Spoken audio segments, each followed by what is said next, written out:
Hello everybody and welcome back to the channel and welcome to another show review. You might be wondering, it's not a show squared.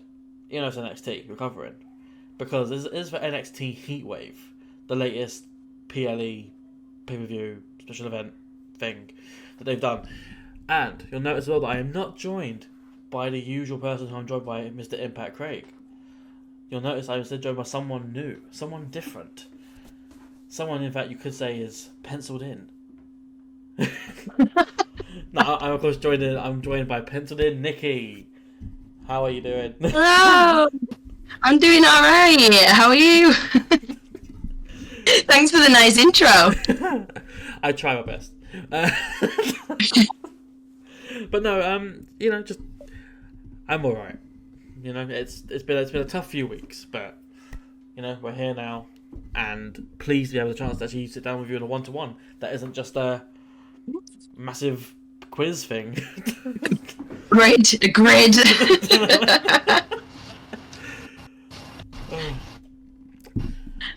It's still beat up. yeah, I know. You and your blue frog troop, whatever it was. Blue Frog Party. I was like, that's too close to the election. I always knew. I always knew it was a bit conservative. It's gonna come for you. I'd like to see him try. Fuck it. I shouldn't say that. He's actually a semi-trained wrestler. So Bucket, make it happen. For charity, just a boxing match. Oh. But no, of course we are here to talk about NXT Heatwave, as I know the latest PLE pay-per-view thing, whatever it's called, that they have done recently. But before we do, why don't we actually just get to know a bit more about you? Because this is the first time we actually had an in-depth sort of one-to-one sort of thing. So I think You could ask me what I do.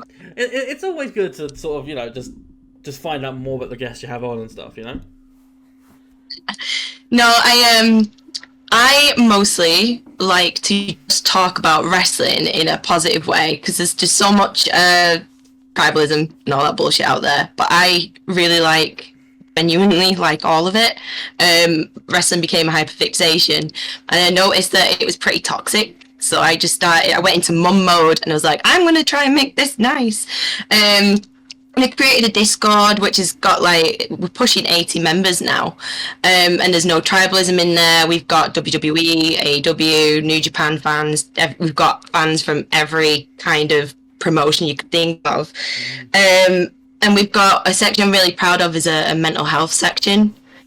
Because, things get tough, and there's a lot of male supporters, and it's one of those things that I'm a big kind of pusher of kind of men looking after their mental health, because I grew up with a soldier as a dad, so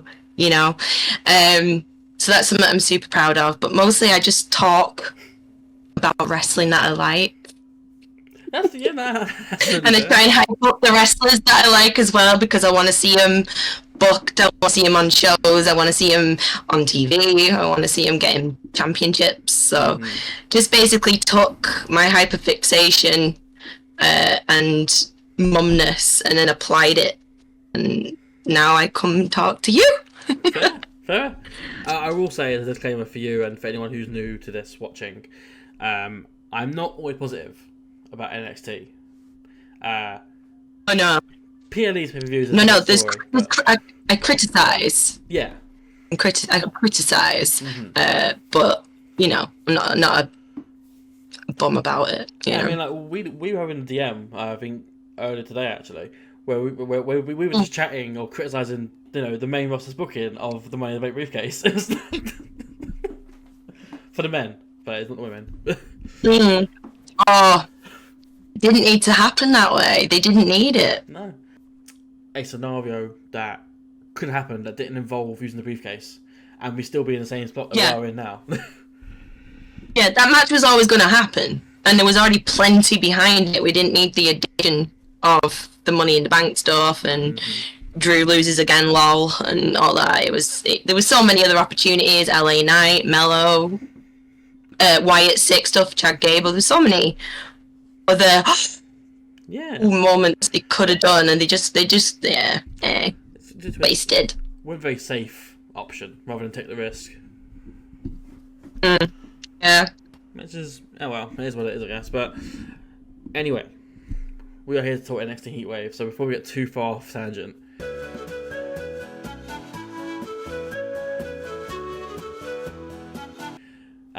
let's talk about NXT, because that is something that could happen here. That sometimes I could be talking TNA with Craig, and we'll go into a weird TNA tangent. And it's just like, this is really an NXT review. Like, we're starting to talk TNA now. It's just, but the worst for Tony. Oh no, that's fine. Honestly, it's fine. I'm gonna try and keep the ship shape, and keep the vessel running, as it were. Rebuilt it and made it ship shape and seaworthy again. But no. So in regards to NXT Heatwave, of course, latest PLE pay-per-view thing that they've done. Did you watch the pre-show? She said.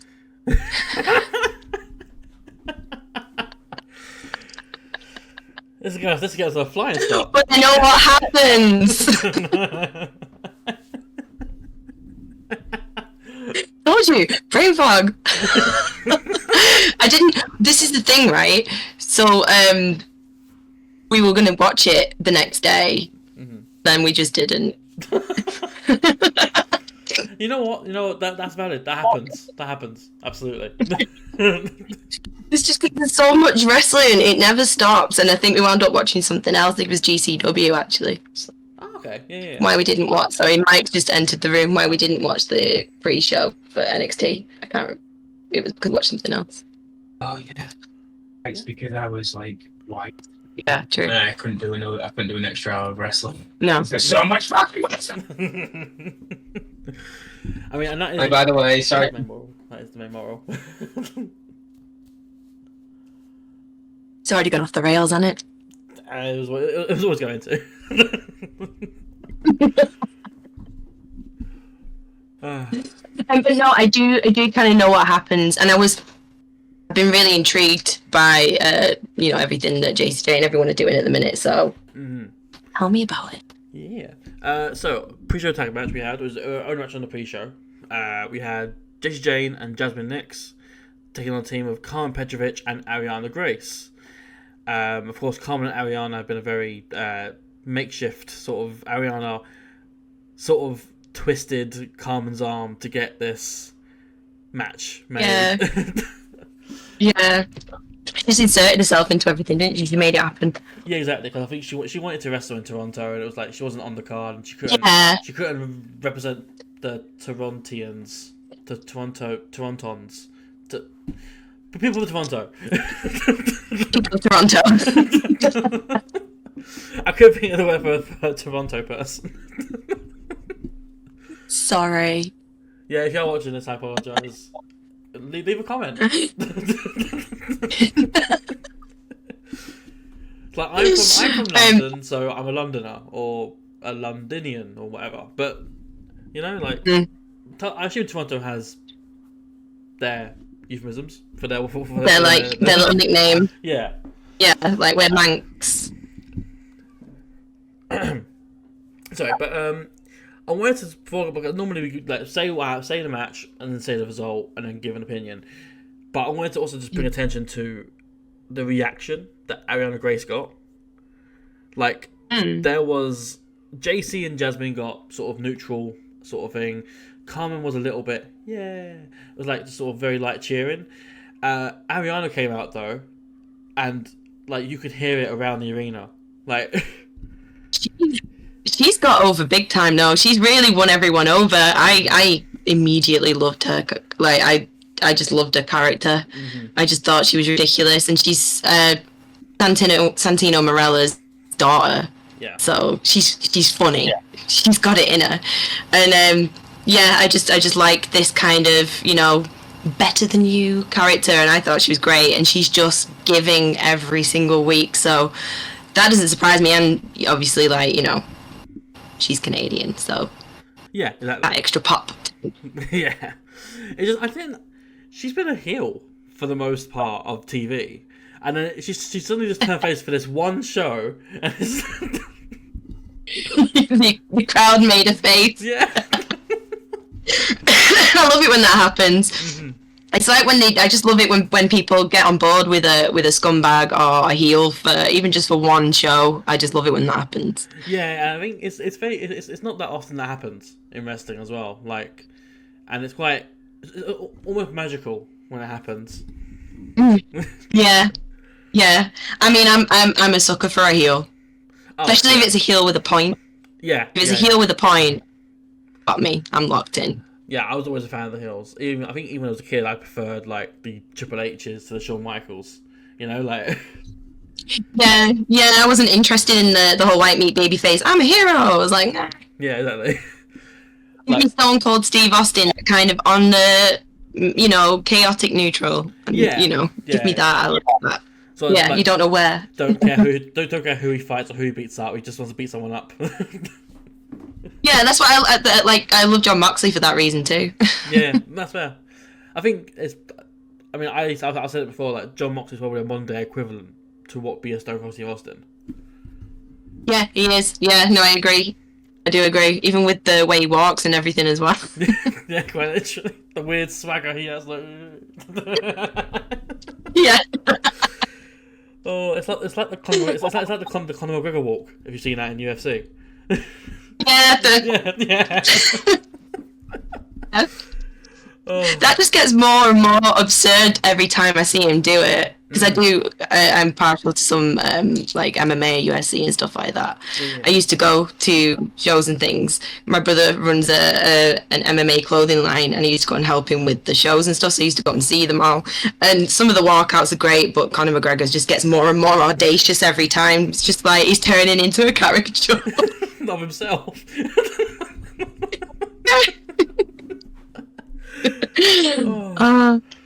Chuck Norris himself. Why are we here again? What better? Heatwave.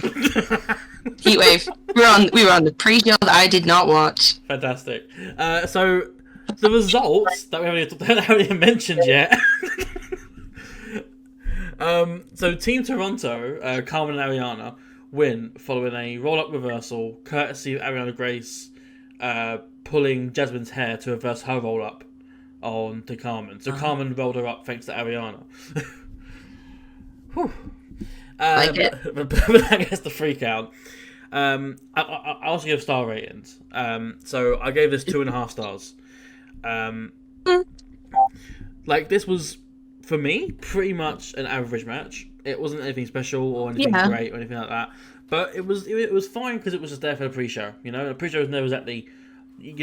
In my opinion, you're never going to have a 5-star match on the pre-show. No, it's a nice way to warm up your crowd, and it's a nice experience and a great it's an opportunity and experience as well for them.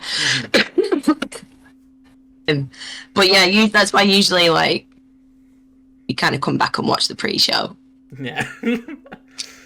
But yeah, obviously the hometown heroes get the win over the bad guys here. And as you said, there was just to warm up the crowd for the main show coming up, and it did just that, I would say. All 4 women here had a good showing, especially Ariana, who for this match, it was sort of a coming out party. It was like, I've never seen her be more proactive in the ring than in this match. I need to check it out. Yeah, I mean, if you want, I quite enjoy it, so I have been meaning to check it out. To be fair, if this is for any reason, just to see Ariana Grace's match, like just to see how she is in the match, like even if you don't care about Jasmine and Carmen, like, it's just Ariana has a real standout performance here. Yeah, no, I like to see people. I like to see how they progress and change and stuff over the course of their time in NXT. So worth having a look at. But most of my notes are just saying, "Oh, I'm surprised to see she's a face here, instead of being the typical heel that she used to be in." Yeah, it's I don't know what it is. Like, most of my notes are about Ariana because she's the one who stood out to me more than the others. She stood out. Was JC rocking her Cody mask? She was, yeah. Confused by that. But she does this weird thing where she's wearing it over the... Yeah, she wears 2 masks. She's wearing it over in entrances, and then she'll get in the ring and be like, "Oh," and it's like, "I'll still wear a mask." It was when she was kind of like rubbing it and stuff. I was like, I don't understand what's going on, but I missed like Cody Rhodes and broken face Cody Rhodes and all that. I missed that. So if it's a reference to that, I don't get it. But I was so confused. It's not really. Cody didn't do that. Cody was more about like he wanted to protect his good looks, which is why he wore the mask, because he didn't want to get hit in the face. Right. Fair dues. So that was the main She's reason actually. why, but I don't get it. no, I don't. She looks badass. Yeah, in a mask she looks great, but I don't think she needs 2 masks, personally. No, I'm sure we'll find out the reasoning behind it at some point. I think it's just symbolic for her because Cody gave it to her. I don't know. Yeah. Yeah. But I mean, I'm excited to see more from JC and Jasmine and what they do, because it seems to be the new toxic attraction. It does. I like it, but it just doesn't feel the same. But you know, like my feelings on toxic attraction and Mandy Rose, the whole situation there, it was just not fair. It was great. They were killing it. Yeah, it really was. It's just very strange treatment. I'm glad to see JC kind of finding her feet a little bit more. Yeah, exactly. Because she had the whole angle where she was helping chase you, or like, is she gonna help chase you and join chase you? And it's like, actually, no, she's not. Yeah. Yeah. She had us though, and because me and Mike were talking about this not long ago, because like when Duke first joined, we were like, he's gonna turn on him. So for a while we thought he was gonna do that, and he never did. So we're like, oh, maybe that's the case with JC. Maybe they go into it trying to screw him over, and then they eventually get one over. But no, wasn't the case. You know, wasn't Duke Hudson's whole thing like he was a gambler? Was that the whole thing he was doing at the time, like, before he joined Chase U? Yeah, I think so. I'm sure. Did he have something going on with the Don? I think it was something like that. I don't recall entirely, but I remember him like. I really can't remember. But I remember the weird things of him like throwing out playing cards. It was like. Yeah, he was with Baron Corbin and stuff. Like he was in all the poker games. There was always a poker game going on backstage, and he was always part of it. Yeah, I think it was more like he knew tells and stuff, and then he translated his poker knowledge to the ring. Yeah. Yeah, he went into it a heel, and now he's like, I'm just all upset because somebody made him cheat and everything. I know that's like a whole other thing, but like, yeah, I'm interested by what's going on with all Chase U stuff. I mean, we'll get into more Chase U stuff down the line, because there's a Chase U match here. But yeah, that was the first match of the night. That was the pre-show match. As I said, 2.5 stars is what I rated it. And that was it for the pre-show, really. Outside of just the generic, promotional stuff and hype packages and whatever, that was pretty much it. As we go into the main show now, so this is probably the start of stuff you've seen. Yay! We kick things off with the men's North American Championship between Wesley challenging champion Oba Femi. Femi wins and retains with a pop-up powerbomb. I rated this match 4.5 stars. I fucking love this match. I have to agree with you on that one. That was a brilliant match. Oba Femi, he just blows me away. Yeah. He's huge. The man's a literal giant, and he's so fast, and just the way he moves. It's weird because like I feel like Femi is what Vince wanted from Omos. Yeah, I think that too. I think that's what he was hoping for with the Omos. Where is Omos? Who would have guessed that hiring a 7 foot something giant man who probably can't move that well wouldn't result in a good wrestler. You just thought, You know, like it isn't like bless him. Where is Omos? he's been on Raw a couple of months ago, I believe. But other than that, he's not been around. Yeah, I thought I hadn't seen him. I wasn't sure if he'd been like released or anything, because I know they just keep like surreptitiously releasing or letting people ride out their contracts and stuff. Yeah, I don't think he's been released or anything like that. I think that would be quite big. Not literally because he's a big guy, but I mean like. No, because he's a big character. Yeah, I feel like I think Obafemi. There's use for someone like of his size. Like, there's definitely a way to use him. I think he just needs a little bit more nurturing, to be honest. Like, I think that he was wheeled out to main a bit too soon, and like was essentially learning on the job. Mm-hmm. Jay Styles is like his mentor, which was great, but like it's like with we've seen anyone who's kind of learning like on the main stage, it's just hard. It's just impossible. Like, see it with Maxine Dupree. Yeah. You know, the amount of abuse she gets, but it's easy to forget she's learning on the job. Like, if he was in NXT again, like, went back and got more actual time, and like with Von Wagner and everyone, they kept trying different things, and it eventually started to work. It's a shame that they future endeavored him, but yeah, I think Omos could work if he was just given the right guidance and time and nurturing, but yeah, I feel like Omos actually skipped NXT. I feel like he was brought in straight to the main roster. I can't remember. I don't recall seeing him on NXT, but he might have been on Level Up. Oh, maybe actually, yeah. I remember his first appearance. He was the giant ninja for Akira Tozawa. Oh wow! That's the first time I remember seeing him. Heck. Yeah, I hope to see him again. I genuinely do, because I want it to work for him, because he's hilarious. Yeah. He call his fans Oberfeminists. Oh, by the way, Obafemi. Oh yeah, yeah. So I think the Homo sapiens. Homo sapiens. I was looking at Kyle Fletcher the other day trying to find out what to call his. And I think he's gone with Fletchlings. That's good. That's good. It's cute. But no, this Obafemi Wesley match, I was excited for it anyway going in, because I love Wesley. He was great champion.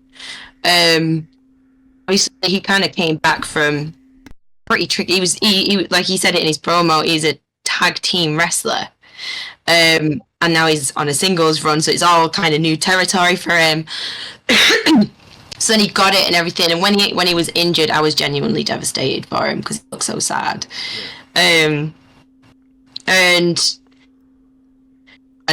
like we've seen the passion and energy and enthusiasm Wesley has, and he has got an insane amount of talent. Yeah. Like he's in the ring is stunning. Sometimes he has missteps, but again, we're in NXT, so we're still kind of grinding and getting through things. But like what he's capable of is phenomenal. So excited to see him against Obafemi. Yeah. Because the size difference, the speed difference, the everything, I was so excited, and I was like, I wonder how it's going to work, and it worked friggin' beautifully. Yeah, and I think it followed the David and Goliath formula, but in a sense that David couldn't do much to Goliath, because realistically he couldn't. Yeah. He threw everything at him as well. That pop-up powerbomb, by the way.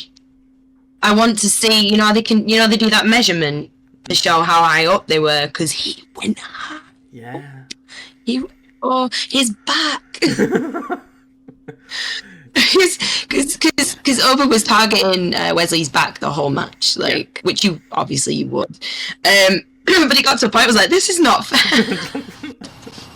It was like every time he went with some sort of high flying move or some sort of springboard move, he was just caught in midair, and I was like, stop trying them. He keeps catching you. Go for the leg. Just take him down. Just like go for the legs every time. My brother is so much taller than me, and the only way I could get him to my level is take his legs. So you got to take the legs. It's the only way. But yeah, just a phenomenal match. Oh, but Femi, by the way, like when people say aura, like by the bucket load. Yeah, absolutely. I'm really. I mean, like it's still really early days for him as well when you think about it. When did he come on to? When did he? Well, he came in as part of the, I believe it was the breakout tournament. It was the breakout tournament, wasn't it? So, like, since this is it, like the breakout tournament's always great. It's always to see how people do afterwards. But considering how long he's been there, how well he's doing, I'm just excited to see what he ends up being like in like 5 more years. Yeah, exactly. I mean, we're looking at a guy who has exponential growth, and there's others who are on this card who also are in the same situation to Obafemi in regards to just their growth in such a short time. But with Obafemi, you've got a world champion there. Like, in a few years. Immediately. Yeah. He put the title on him, people might have thought, oh, that's quick. Nope. Nah. It's... I was one of those. At the start, I was like, oh, that's a bit weird, putting it on title this early. But, you know, we're like 3, 4, 5 months down the line since then, and it's like, actually, no, I can see why. I can see why. Yeah. If you had any doubts, they're gone now, right? Yeah, no, they've been gone since like 3 months ago. Like, it's like at first, I think on the show Squared, I was criticizing him because I felt that he wasn't ready to have a title like that. But as time went on, I've gone from that part of me to just praising him every single time I've seen him. Like, he talks like a star, he looks like a star, and he wrestles like a star. Like, he's got everything going for him. And do you know what it was that was not like, because he'd been on Level Up, I believe. Yeah. In the NXT crowd, you've got a lot of regulars and stuff. And when he first came out, that crowd already had a chant for him. They already knew him. They were excited about him, and that got me because like they've already got a chant. They got a chant for this guy. Yeah. Like, he's something. They're like, I listen to that crowd because someone they know who's doing really great appears, they get really, really excited about it. So I kind of lock in when they do that. Yeah, because the theme is like, I'm a big advocate for like wrestling themes and like setting a stage, setting an entrance, because that's the first time you see them. You know, like it's all about setting that aura and setting that stage for that person to show their presence. And seeing it the first time, he comes out and he struts, and the crowd are going, "Who? And it's like, what the? It just,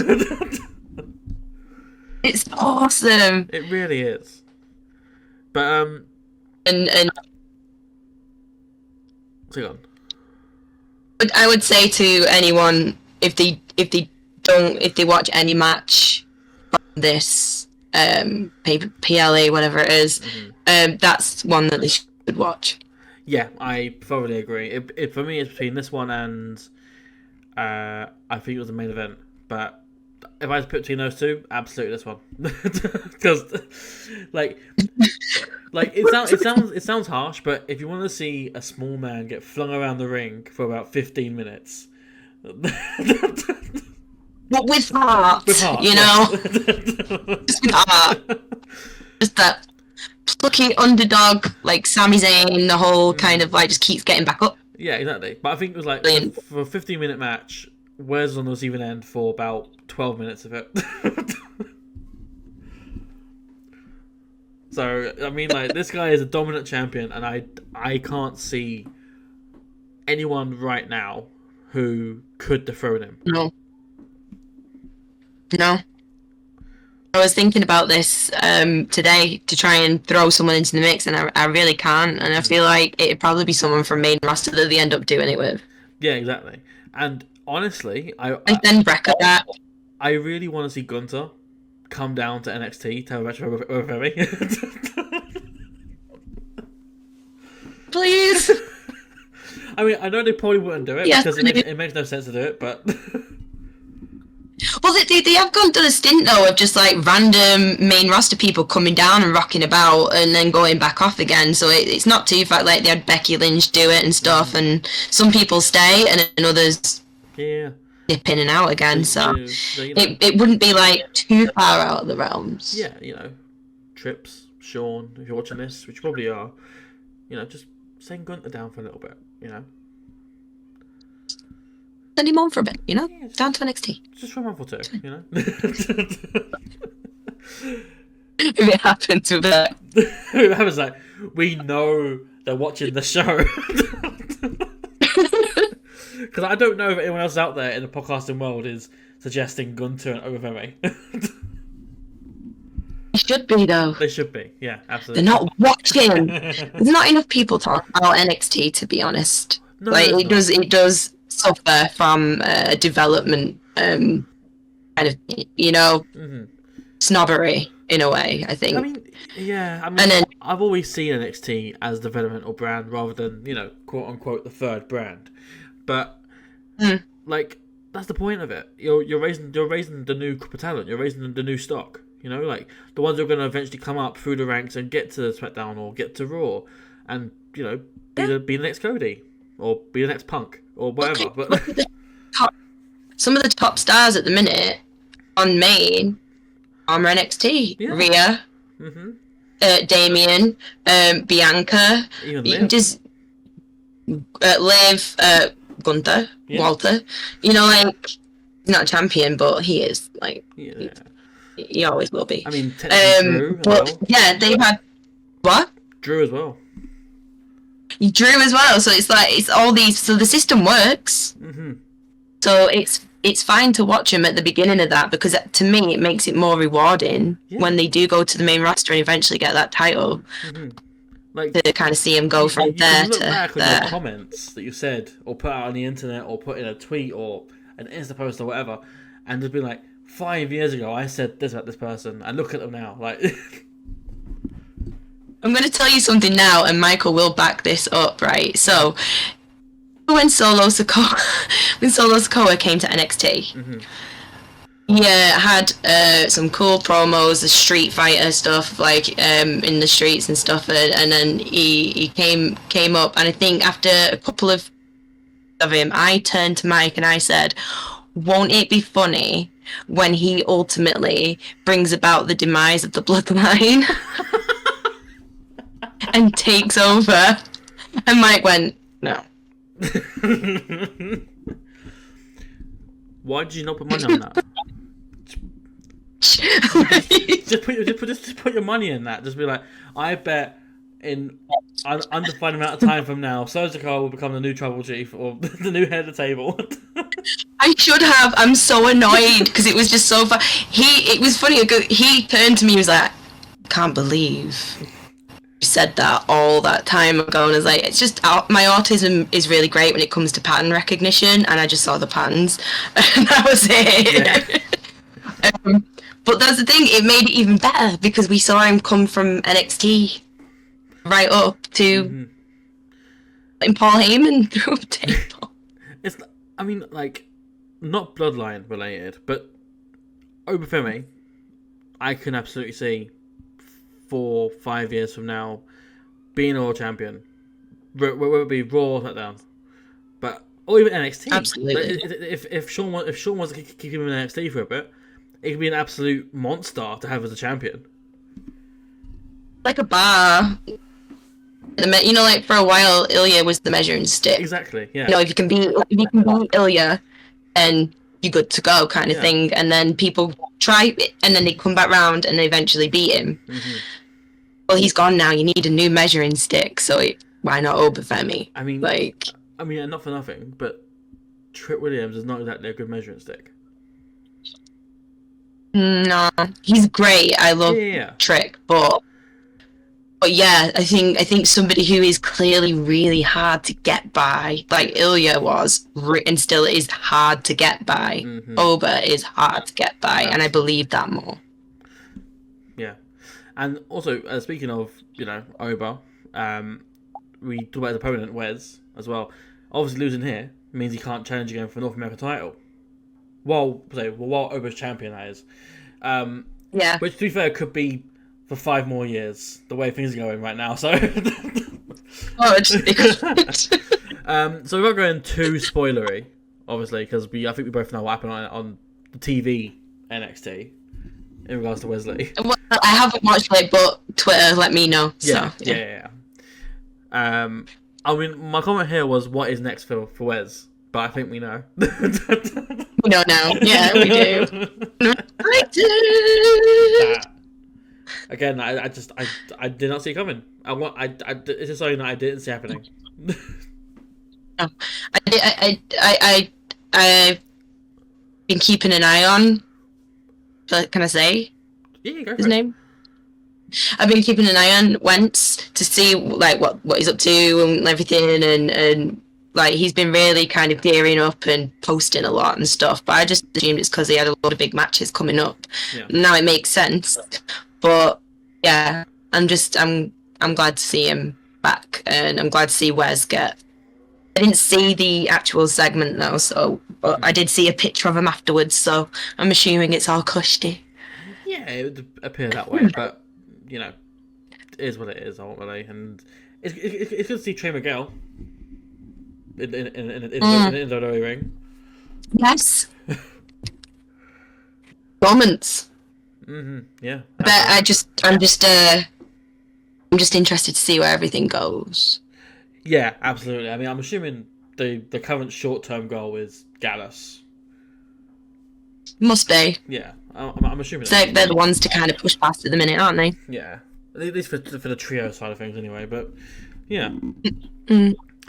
So yeah, we've got catch quarter. No Tally Dempsey. No quarter catch crew. Yeah. I was having a discussion like literally last night with an American who was like, "What are they called again? Dempsey's lot," and it was like the catch the catch meisters. I was like, catch meister. Catch meisters. And I lost it at the time. I was like, that. you're nowhere near what they're called, but it's got catch in it. But you know what I mean. You know what I mean. Yeah, it sounds like a weird off-brand beer. Like it's just not. It don't flow off the tongue, does it? Oh yeah, the Catchmeister's here. It's just what a catch crew. It's just a lot to say. I mean, yeah. I mean, streamline it. To be fair, I say NQCC. So. Yeah. I'll still say it backwards though. CCQN.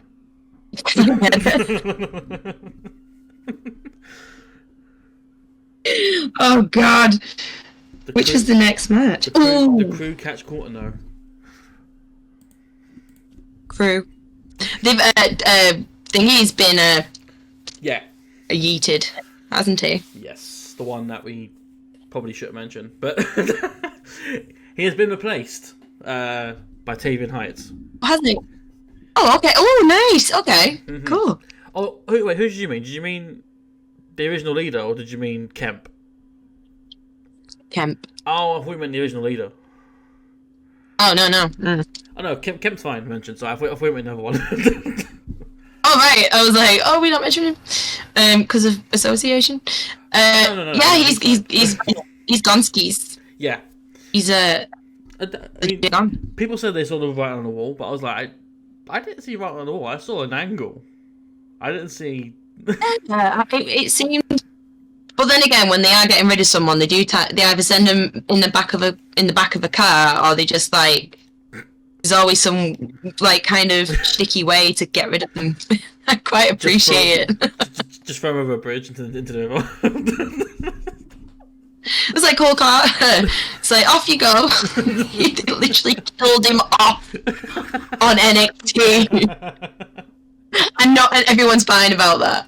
We're all fine. We're all fine. It's just another day, in NXT. It's dangerous. It's the most dangerous place in wrestling. We've got to, I said it before, we've got to look into Tony and the family. There's got to be someone who does some sort of internal investigation into them, because there's too many murders, or say disappearances, when they're around. Just you don't, because then someone's gonna rock up now like a cop gimmick or an FBI gimmick or something like that. Just bring back Tyler Breeze and Fandango. I was just gonna say. Bring them back. Oh my god, can you imagine? I miss them so much. Heatwave. Yes, Heatwave. We are here to talk about Heatwave, and we are on to the next match, which is only the second of the night. We've still got another 3 more to go after this. It was, of course, for the Women's North America Championship between challenger Sol Ruka and the champion Kalani Jordan. Kalani wins and retains with the split-legged moonsault, which I'm not sure she's got a name for it yet. I don't think she did yet. Mm-hmm. I rated it 3 3/4 stars. My first comment here is, if this is the future of the women's division, the future's in pretty good hands. Yeah. I agree with that. This was a great match. Only reason I didn't rate it higher than 3 3/4 was it was a bit too gymnastic-y. We get quite gymnastic-y at some points, but I quite like the high flying and stuff, but there was some definite that's a dismount move, because I know Dick, so I guess when you see it as well, it's like got to admit something though. I wasn't totally in on Kalani. It took me a while to warm up to her. However, that match pushed me over the edge with her a little bit. But like you were initially with Obafemi, I was like, oh, interesting choice. She won the title. But then Michael kindly reminded me that we've done that before. We've gone, oh, they've put a title on them pretty quick. And then actually them having that title has really helped them develop more. Precisely. So yeah.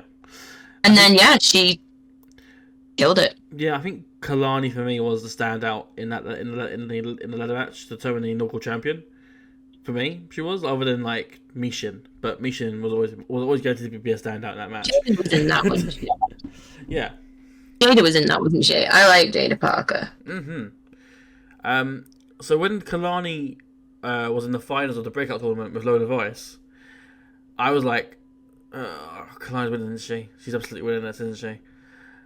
Because I thought they were pushing her to the moon. I thought she was like on this fast track route to the women's title. I really thought that. And I was pleased to be, served that humble pie, and Lola won it. It was like Kalani's not, she's not on this fast track. But, over the time, again, it's the same thing over Femi for me as well. Like, as time went on, I've learned to appreciate Kalani more. And I've come to the fact to understand that nobody does it like Lani. Nope. Yeah, I was saying that basically it took me a while to buy in to Lani. I feel mean when I say it, but I don't know how else to put it. I didn't believe her. Like, I didn't feel like she believed her, like, the stuff she was saying. Yeah. It all felt very typical, and then, but like over the last couple of weeks, felt quite like manufactured. Yeah. Yeah, so she felt a bit too manufactured, and I didn't buy what she was saying. Yeah. But eventually, and then when she started kind of being a little bit more of her own personality, or whatever the personality of the character that she's applying started to show, she started to get more confident in her promos, and then just that match with Sol Ruka, because Sol Ruka can go. Yes.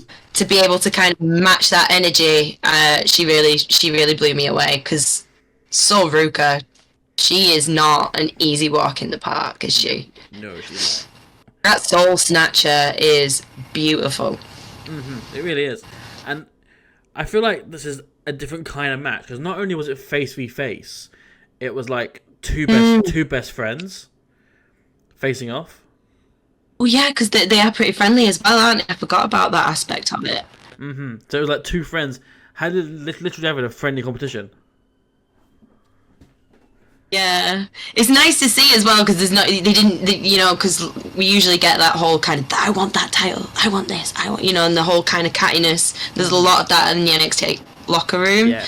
So it was nice to have some friendly competition in the women's division, because we don't always want to scratch each other's faces. No.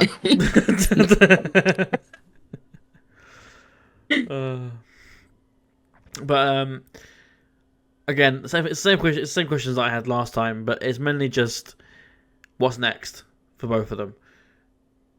Yeah. Because after this, Kalani's always going to go on and be champion still. She's going to keep doing her defenses and keep defending against whoever.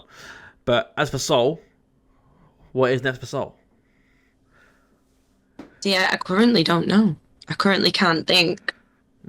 But isn't there rumours about more titles coming to the women's division, or am I thinking of somewhere else? No, you are right. I don't think it's NXT, but there are definitely talks that are happening, and I think it's a bit much, personally, but that's a topic for another day, I think.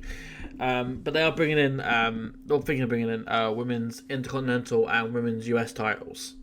It makes sense. It gives them more to fight for, because at the minute, the only opportunity to be like a champion is to go for, obviously other than NXT, because they've got the other, but you've got the women's and then the tags. You don't even have the tags anymore. That's fair, actually. I don't feel like that. Anyway. It gives them more to fight for, and it gives more options, more angles, more avenues, because the men, they've got so many bloody titles. Yeah. There's all these different, but then when you've got the women's, it's like, Money in the Bank, I can only cash in on one of two, unless... I mean, it's here. Technically, could they cash in on tag titles? See, this is a question I have, because they should be allowed to, because that's the only other option. So they cash in and they choose their partner as well. My partner's like, I didn't know I was doing this today. It's just like hijinks. Who is it? It's kind of Tiffany, isn't it? Like Tiffany, just cashes it on the tag titles, and she's like, Trish Stratus. She's been singing with Nia Jax, so she's just like, me and Nia are now tag team. To me, that's but it would give them more to fight for. It would definitely give them more to fight for, and then you say, so then that kind of, well, what's next? Because what does Soul end up doing after this? I imagine she's probably gonna start the trail towards the Roxanne. Yeah, I would assume so. That seems to be the obvious route. Yeah, it's the next path, surely. But yeah, following that match, as I rated at 3 3/4 stars, we get an announcement that on October 5th, WWE's next, NXT's next, no, WWE's next announced PLE will be the returning Bad Blood. Yes. Which I thought was pretty cool. I prefer the old logo. The old logo was literally like a blood drop with the word Bad Blood in front of it, which I thought was pretty cool. It was, wasn't it? Mm-hmm. That's probably why I didn't recognise it. Mm-hmm. They changed the logo to make it more, updated, but... Yeah. No, I'm interested to see, but I don't want to get too oversaturated with random filler PLEs when you're doing weird decisions like you did at Money in the Bank, but that's just me. Yeah, no, I agree with you on the most part for Money in the Bank as well. It's just... I don't know. I mean, I always felt like they under-deliver on their main shows, and then they over-deliver on their smaller shows. The fact that the Raw after had Wyatt sick stuff, and I was like, you could have done this last night. Yep. You could have done this. But it, like, Mike pointed something out as well. Sometimes we've noticed if they're doing a PLE out of America, it's quite like inconsequential to an extent. And so we've noticed that there's not much kind of or like backstage or added bits. It's usually just here are your matches, here are your promos, and here's half an hour's worth of ads. Or an hour, I think they worked it out right. I don't... Ridiculous. But I don't know. I feel like Toronto would like the Wyatt Six. This is it. Like, Canadians, John Cena said it. Canadians love wrestling, so you bring that stuff to them because that crowd will go nuts. And like, it's not like I don't know why they do it that way. It's not like one of the wrestling families of history come from Canada. Oh, yeah, it's not like it's practically the home of wrestling. Like, no, they would have popped for it, and like obviously everybody will pop for that. Just that one note. Yeah, exactly. Yeah. And a bit of fog. You don't even have to go ham with it. Like, I mean, like I said to you, I mean, I feel like the real thing could have been just lights go out, they come back on, everyone's knocked out, and Howdy's just on top of the briefcases, and when you said that, I was like, oh. I'd have loved that shit. That would have been so good as well, because it's like, hang on a minute, why does he want the briefcase? What's he going to do with the briefcase? What's he want with it? What's he going to do with it? Exactly. Like, who's he going to go after? Yeah. There's so many different avenues you can explore going down the weird route, like the quote unquote weird route, like. But yeah, we won't find out now. Well, this is the thing. Like, did you watch Raw? I did. Seen Raw? Yeah. Yeah. So you saw the kind of the Bow video VHS, the thingy again. That got really like creepy and intense pretty quick. I'm a huge horror fan, and I was like, this is legit good stuff as a horror fan. Yeah. But this isn't something, like, I was genuinely worried that my daughter was going to walk in because she would be terrified of that. Because, the flashing images and the creepiness. I was just like, imagine what it's going to be like when they hit Netflix because they don't have as much restriction. Yeah. There's going to be, there's going to be more horror aspects, probably more blood. Oh, God, yeah. There'll be more swearing. More raunchiness. Like, if they were on Netflix now, I'm pretty sure there would have been some sort of bloody sex scene with Liv and Dominic. Like, I hope not. Let's not take it back to that fight. Like, I know people want to get back to the Attitude Era in some respect, but let's not go that far back. No, I agree. Like, because the moment you're doing that, you're going back to like early 2000s. And it's like, that's a bad Oh God, I'm going back to bra and panties matches and all that stuff, and I saw all that stuff, and it did not. It was. It's like, I didn't mind the occasional like tuxedo match, but that was like two men. Like, it was like the men get a taste of their own medicine. Like, was it Chuck? Was it? And Mr. Ass? Didn't they have a tuxedo match at one point? No. They did a civil partnership when they wore tuxedos. I remember that. Yeah. I don't know if they had a tuxedo match per se, but they might have done. I don't remember. That was badly advised. Really was. What's the next one? Oh. Yes. But before we get into that, we got a backstage segment. Ava is with Carmen Petrovic and Ariana Grace. She congratulates them both on a win and wonders if they want to continue teaming. Carmen seems to be open to it. However, Ariana is not whatsoever. She claims that she's the star, the MVP of the match, and that if Carmen was by herself, it would have been horrible to see the result. Naturally, Carmen takes offense, and naturally hostilities rise, with Ava now making a singles match for NXT TV between the two of them. And as Carmen leaves, Ariana then admonishes Ava for putting together 2 tag team partners against each other.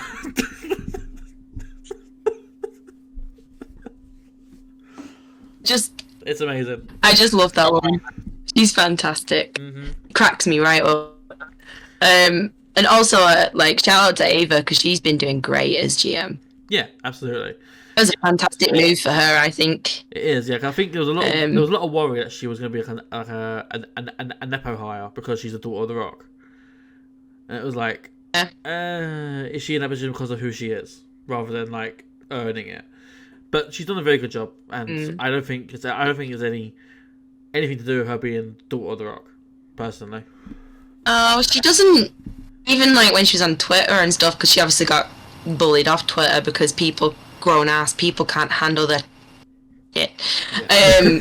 But even when she was on like Twitter and stuff, she never mentioned him. Like she's not. I mean, she looks a bit like him, but she doesn't give me I'm The Rock's daughter like when she's on TV or anything. No.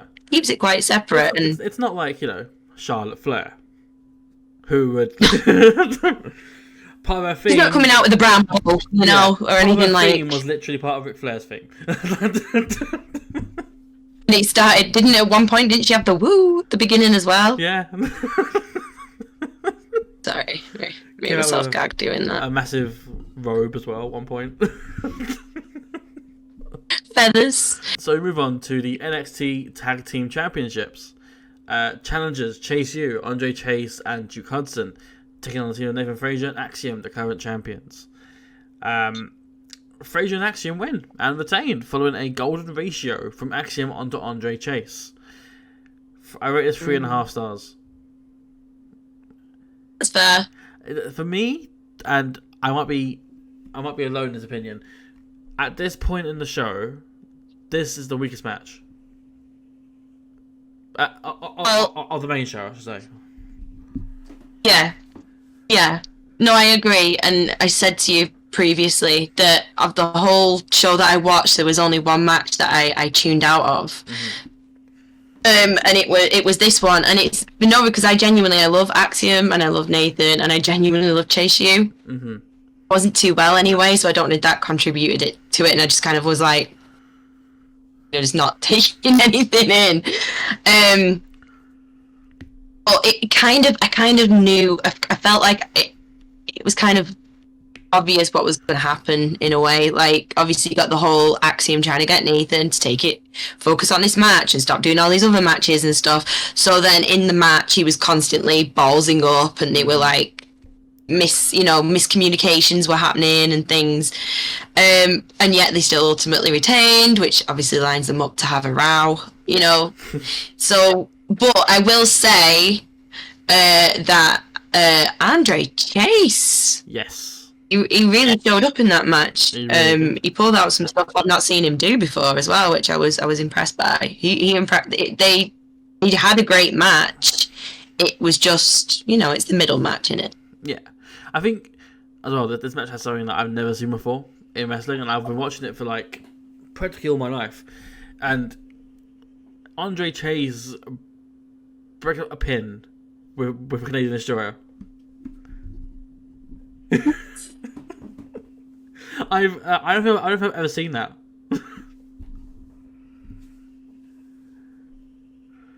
It's not coming up. I'm not thinking of anything. I don't know. So I say there was some really impressive moments and some really interesting moments. I just out at certain parts, but I was picking everything up. Yeah, in a way. But for me, this was the weakest match of the main show so far, and it was still really good. Like I said, 3.5 stars is not, I enjoyed it. It was just for me the weakest one so far, because for me this is more of a story match than it was like an actual wrestling match. Yeah. Because I said obviously we've had the Nathan Frazier and Axiom stuff, but there's also the Chase U stuff, and something that I mentioned last week to Craig was it's been more about morality for Chase U these last few weeks, and it's like, do you lose because you weren't willing to cheat with Ridge, or is your pride the reason why you couldn't beat a team who weren't 100% there?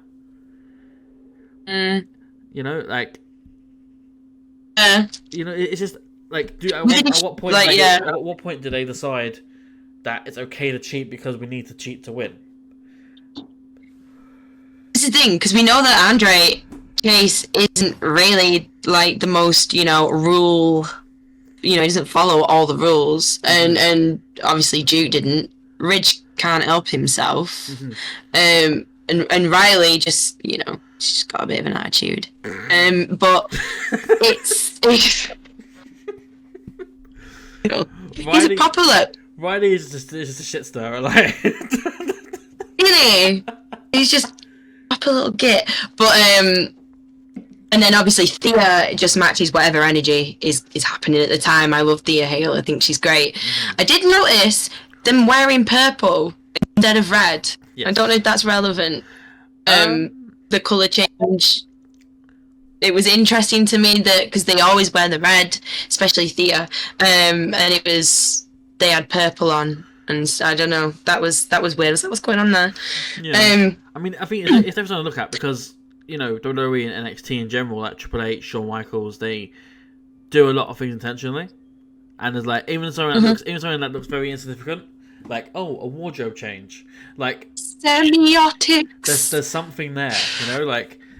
Is that a sign that they're turning heel soon? Is that a sign that because they're not wearing a typical red? Like, is Chase U gonna go a bit more evil? Like, yeah, and like purple seems to be the color in WWE for like evil. Yeah, like it's the color that they go for kind of naughty.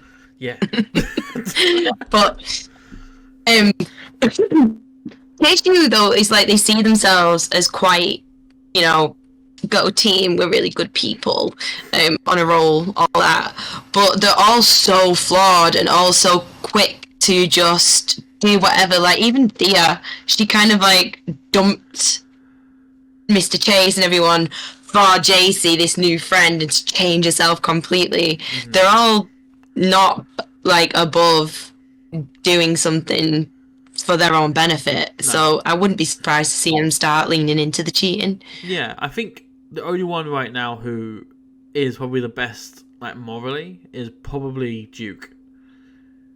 Which is hilarious when you think about it. Like when his beginnings, like in NXT, but it's like he's the most trophy. He's the most like reformed, I would say. Like since joining Chase U, he's been the most like on the ball, like stick to the rules kind of guy, and Ridge cheating wasn't Duke's intention.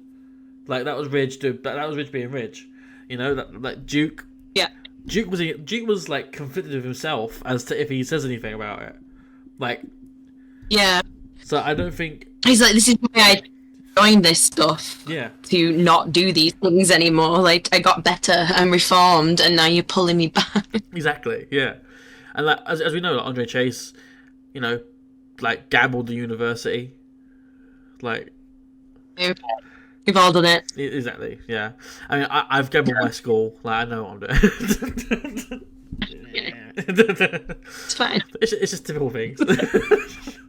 First world problems.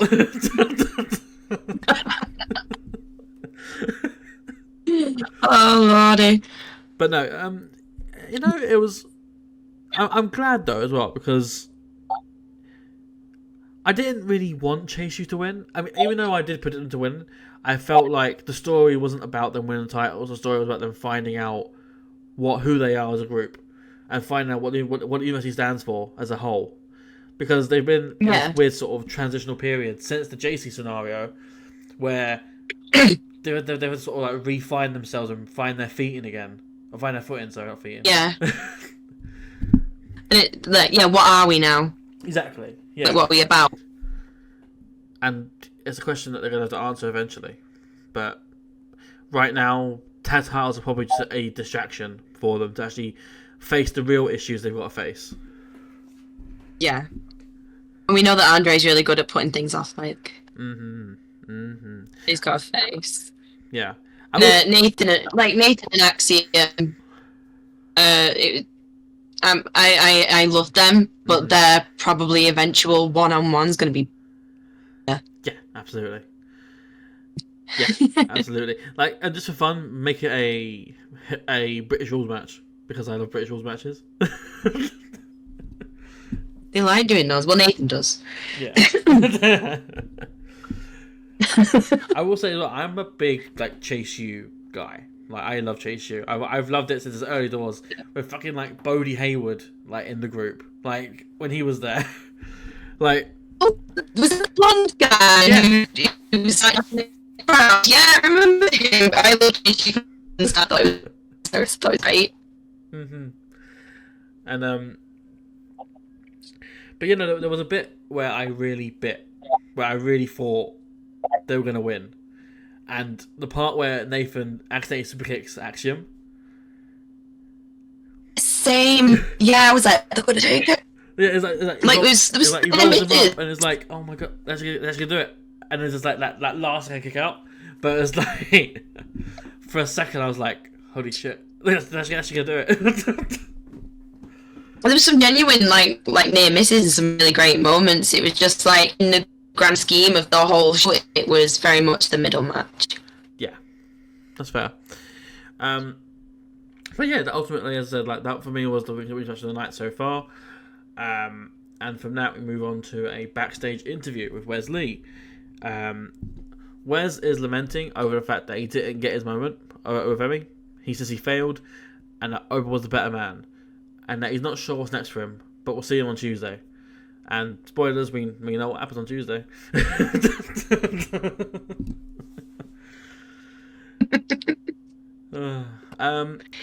Yeah, it was a bit down. He was a bit sad about it. Yeah, I think he did a good job of selling it as well. Like he was distraught because he knew that he failed the one chance he had to actually win back his title. Yeah. Like it wasn't a one. Well, I think I was gonna say I think it was an important one though to be able to kind of put a line in it because obviously he didn't lose the title. He had to relinquish the title. Mm-hmm. Oba would have beat him anyway for it. Yeah. And that was basically confirming that was all like, yeah, no, he would have beat him for it anyway. Yeah, more than likely. But yeah, exactly. It's all about underlining it and all about getting that one-on-one encounter that Wes can say, yeah, actually, no, I could have beaten him, or actually, no, I probably couldn't have beaten him. And he'll come back around to him. He'll beat him, and it'll be great. Yeah, they'll go full circle, probably. But you got to wait until Oba loses the title first because he can't change the title. Yeah. Nope. So after that, it is revealed that the next NXT special will be August 6th at the Great American Bash. Yeah. Yeah, that'll be a TV show though on Tuesdays rather than like PLE. Yeah, it's just normal.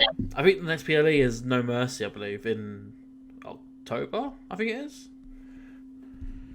What for NXT? Yeah. Did they not do something in August? Oh no, it's thingy, isn't it?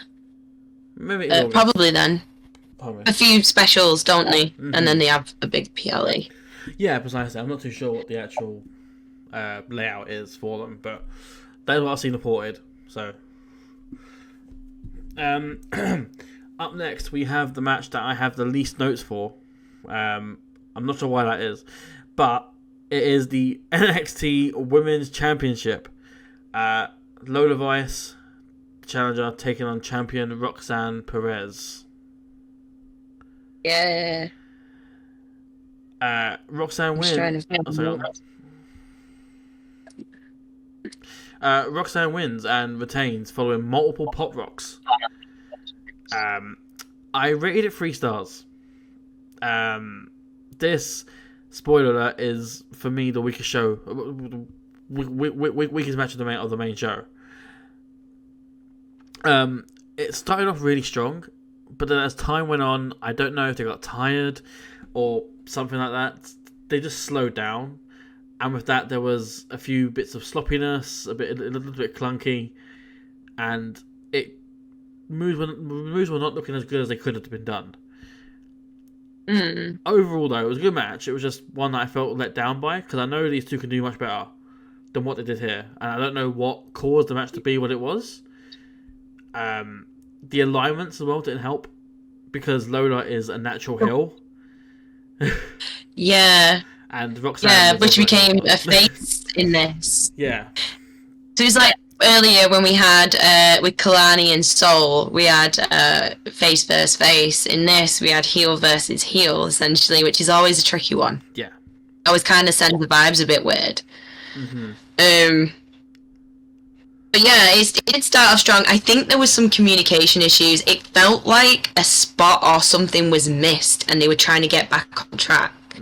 I can't remember what point it was now, but I do recall there was a moment, and it just felt like they then had to recover from it and miss something to try to get back on track. Actually, you know, I was saying before about I struggled with Bowler. I didn't like Bowler at first. I just wasn't interested.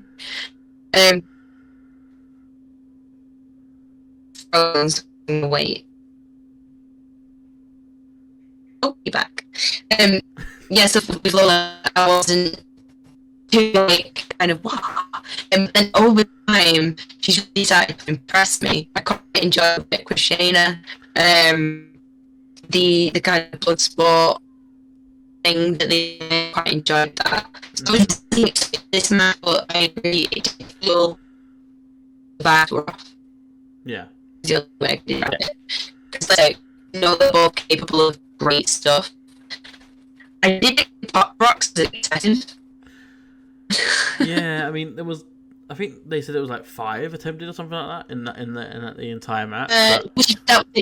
She fell, didn't they? Yeah. She tried to do one and she fell, and that was the last one. Yeah. So it's just something went wrong. I don't know what it was, and we'll probably never know. But I don't know. It's a bit of a shame because, as I already like, I know these two could do a lot better. I don't think it was. Yeah, I don't think it was particularly bad. It's I thought it was great. I just feel like maybe it felt like steps were missed, but also that they were trying to like just run through it, like, you know, trying to show all the power and everything, which is great. But I just feel like maybe they just weren't the best dance partners. Yeah, it could be. Maybe it could have been that. The thing is, like, I would. I am digging heel Roxanne. I am enjoying heel Roxanne. Yeah, it does suit her. It does, and Craig actually mentioned, and I watched it back and I can see it, how Roxanne is incorporating some of AJ Lee's work in her work. She is. Yeah. She's been spending a lot of time with him. I've seen Phil shared the odd photograph with her and stuff. Like he does tend to shares a lot of photographs with like her and Cora and stuff. So I think she's been training and doing a lot of work with him, and so it would make sense that she's incorporating some AJ. And people were expecting AJ Lee to rock up as well, so I feel like that was kind of like a nice little nod because she obviously didn't. But yeah. Spoilers, she might have turned up in this main event. No, everyone thought she was going to turn up at Money in the Bank. Did you see that? I don't know why people thought he was going to turn up over Punk, but there was a whole thing, whole meltdown, a collective meltdown. Just Drew crashes in, and then AJ for some reason. Yeah. Don't know why, but for some reason people were like, AJ Lee is returning at Money in the Bank. It's happening. And then when it didn't, there was just like this huge meltdown. Yeah. And what are you gonna do? That's part of the problem with the IWC in general, was like they're overhyped and they get themselves too fixated on one thing happening because they're like, oh, it's absolutely gonna happen. Like at this show, at this time, in this moment, this person was here, and it's like they're probably not, you know, like. No. When you've been a wrestling fan for as long, I've been watching it for as long as like we all have, you just learn to really lower your expectations. Like, don't just keep them here. Yeah. And anything above here, awesome, because we all sat through the Thunderdome era, and we all sat through some of that really dodgy stuff back in like 2011 and 2012. It was awful. We lower the bar a bit and just don't get too in your head, because when it doesn't happen, the tantrums from grown-ass adults over wrestling. It's ridiculous. It's tantrums over a scripted TV show. Over someone not returning that they decided amongst themselves was returning as well. I don't know what the clues were. I didn't see him, but I don't really know AJ Lee very well, so yeah, that's probably why I did pick up on it. I don't know. There's so many things that's like that people rely on happening, and it's like, okay, but why does it matter if they turn up or not? Why can't you just enjoy the show for what it is? And I think the worst thing is when people kind of pin their hopes on a specific thing happening. The show could be the best goddamn wrestling show they've ever seen in their entire life. Yeah, if that thing doesn't happen, worst show ever. Yeah. Like, I saw a tweet, the Money in the Bank. So the first match, which was the men's Money in the Bank, partway, it just finished, and somebody tweeted, no Wyatt 6, no Logan Paul, no this, no that, shit pay-per-view. And I was just like, it's been 10 minutes, bro. Chill. Collision's on, put that on instead. It was like a list of everything that was just, it's a terrible show. Yeah. Oh, it's awful. It was the first match. It was just, I haven't got put it in the bin. The show, I know it's gonna be horrible. Don't show it to me. I'm done. Oh. But yeah. I will say though, I didn't like Lola Vice at the beginning. I love Lola Vice now. She is legit. So yeah, I think I've been one of Lola Vice's like most outspoken supporters for a while now. I have absolutely I loved her work, like ever since I first saw on Level Up, and it was like she's I didn't really see her on good. Level Up. Yeah, she's really good. Like, obviously she's quite green at the time, but it was like she's gonna transition really well into wrestling because she's got like the good baseline already, and she's always gonna have that with like the MMA background she has as well. But yeah, it makes you wonder how Ronda Rousey didn't actually, progress herself. But totally off topic. But did you see the random match she had? I think it was on Ring of Honor. Against Marina Shafir. I didn't see it, but I did hear about it. Believe it or not, I'm not a Ronda Rousey fan. I did not like her attitude or anything like that. What was going on in WWE, whatever. All that stuff was like, I don't know who it was who walked down that ramp at Ring of Honor. Completely different woman. She seemed happier. There was like a different aura about her. She had a good match. Like, it was a whole different. It was genuinely like, if you can get a chance, check it out. It was interesting to see, because the only time I've ever seen her is like towards the end, because I didn't see her when she I wasn't watching it when she kind of first appeared, and the whole Kurt Angle stuff. Oh, you didn't miss much. I didn't see that. No, so I got back end Rousey, like towards the end Rousey, so where she was just checked out. Yeah. That's all I've seen of her since. Was that one? Yeah, I think it was Ring of Honor. I saw her have a tag match with Marina Shafir in Wrestling Revolver, which is an American indie, and she didn't do much in the match. It was mainly Marina doing the work, because Marina's character in Revolver she was like this badass woman who just fought everyone, who could just take out anyone. So Ronda didn't really get involved in it. She was just there because she was Ronda. Like, kind of what happened. It's kind of what's going on in Ring of Honor. It's kind of the same. Yeah. She is the problem, Marina. Yeah, she is a problem. She's a great problem. I wouldn't want her to be my problem. No. She could be. Like, she's great. She's terrifying. That woman. She's terrifying. If I have 99 problems, I do not want her to be one of them. 99 problems. Marina ain't one. No. I want Marina on my side to deal with the 99 problems. My problem solver. Yeah, exactly. Right. Oh god, that was the main event, wasn't it? What, the Was that the main event? tag match? Or... Yeah, wasn't it? Yeah. And Roxanne. No. The main event was the Fatal 4-Way. Oh, wasn't it? I keep Yeah. getting mixed up now. Yeah. So it's just this thing just stop my notes. As we enter that final stretch. So in a Twitter post, Lexis King promotes rock and roll music, despite Eddie Thorpe, who is doing EDM DJ stuff.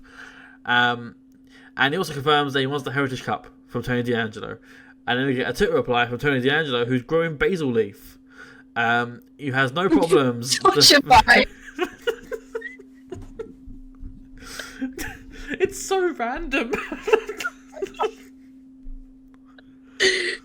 It's just like in his garden with a brew. Yeah. It's like, all right, lad.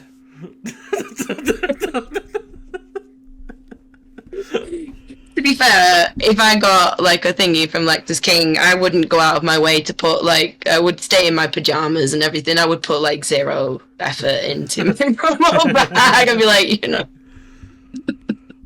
Oh. But no, he's like, he's like, I have no problem defending the trophy against you.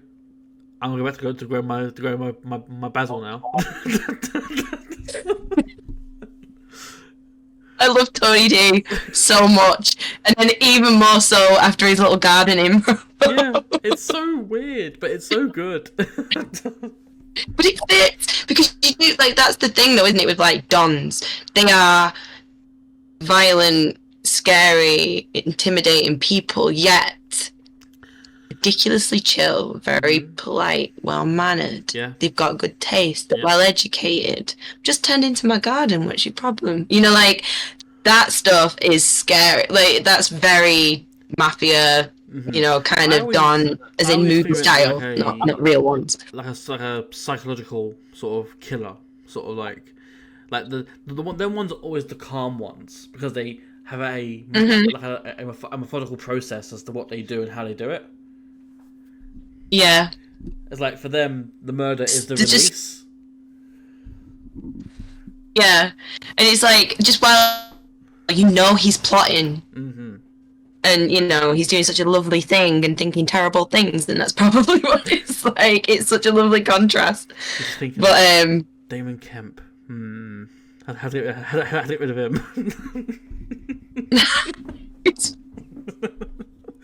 I would have loved it if he said, I've just got new fertiliser for my garden. I'm growing roses. No, I enjoy Tony D and the family and everything they're doing. Yeah. Lexis King is there. Yes, Lexis King is definitely there, and that is definitely the right way to describe his presence. I do have one thing that I really need to say though, right? You know how his entrance for Lexis King, do you know how he like slides in on his little chair? Yeah. I just have this image in my head because it's so slow. I have this image in my head that he like run and jumps like into it to make it slide. So like by the time it actually gets up to the stage, it's just run out of steam. So he's just like run and jumped into this pose. And now his chair's just slowly sliding across, and just every time now I just crease. I always picture that as like, you know, like how some houses have like assisted living, right? And have like a stair lift. Stand a stair lift. It's like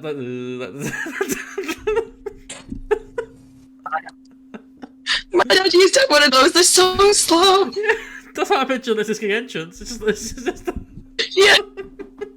Mike joked that Shawn Michaels just like Sweet Chin music's it, kicks it out there while he's there. But he just starts off fast and then he's sitting in the chair out in backstage. It's just like Shawn. He just kicks it. You ready, Alexis? Go.